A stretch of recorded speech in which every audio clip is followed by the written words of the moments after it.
নমস্কার বন্ধুরা, আবারও চলে এসেছি একটি নতুন ভিডিওর সাথে। আজকের ভিডিওতে আমরা আলোচনা করব রাজ্য সরকারের একটি দুর্দান্ত আপডেট নিয়ে। বলা হয়েছে যে পুজোর আগেই ৬,০০০ শূন্য পদে কর্মী নিয়োগ করছে রাজ্য সরকার। কারা আবেদনের যোগ্য, দেখে নিন বিস্তারিত। তো বন্ধুরা, কীভাবেই বা করবেন এর জন্য আবেদন, বেতনই বা কত, যোগ্যতাই বা কী কী, এই সমস্ত তথ্যগুলো নিয়েই আজকের আমাদের এই ভিডিও। তাই ভিডিওটিকে না কেটে সম্পূর্ণ দেখার অনুরোধ রইল। নমস্কার বন্ধুরা, এ টু জেড স্কিম ইউটিউব চ্যানেলে আপনাদের স্বাগত জানাই। দেখুন, বলা হয়েছে যে সকল বেকার যুবক যুবতীরা চাকরির জন্য প্রস্তুতি নিচ্ছেন তাদের জন্য একটি ভালো খবর রয়েছে।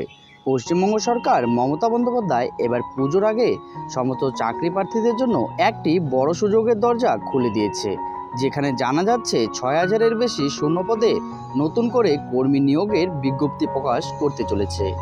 তাই এই সুযোগকে হাতছাড়া হতে না দিয়ে আগে জেনে নিন নিয়োগ সম্পর্কে সমস্ত বিস্তারিত তথ্য আজকের আমাদের এই ভিডিওর মাধ্যমে। এবারে জেনে নেই এই ৬,০০০ কর্মী নিয়োগের পদের নাম কি। যেরকম খবর পাওয়া যাচ্ছে তাতে মনে হয় প্রার্থীদের কোনো একটি নির্দিষ্ট পদে নিয়োগ করা হবে না, প্রার্থীদের একাধিক পদে নিয়োগ করা হবে, যা বিস্তারিতভাবে আলোচনা করা হয়েছে।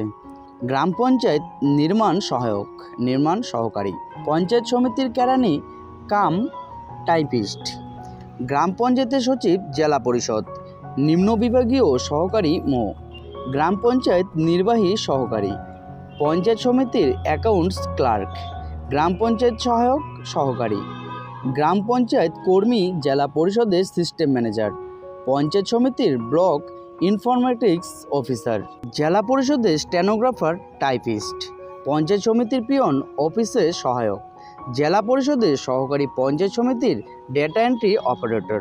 শূন্যপদের সংখ্যা, এখানে প্রার্থীদের অনুমানিক ৬,৬৫২ শূন্যপদে নিয়োগ করা হবে বলে জানা গিয়েছে। কি কি যোগ্যতা প্রয়োজন এই পদের জন্য? উল্লেখিত পদগুলির আবেদন করতে প্রার্থীদের কম্পিউটার সায়েন্স এ ডিপ্লোমা ডিগ্রি অর্জন করতে হবে, কিংবা oil India counselling for technical থেকে গ্র্যাজুয়েট ডিগ্রি থাকলেও আবেদন করতে পারবেন। নিয়োগ প্রক্রিয়া, এই নিয়োগের নির্বাচন প্রক্রিয়া 3টি পর্যায়ে অনুষ্ঠিত হবে।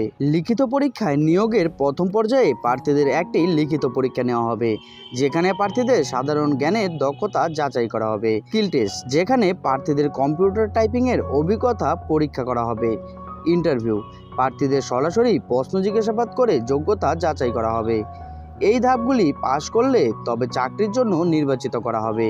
তো বন্ধুরা, এই ছিল পশ্চিমবঙ্গের যুবক যুবতীদের জন্য মাননীয় মুখ্যমন্ত্রী মমতা বন্দ্যোপাধ্যায়ের পুজোর আগে কর্মী নিয়োগের একটি দুর্দান্ত আপডেট।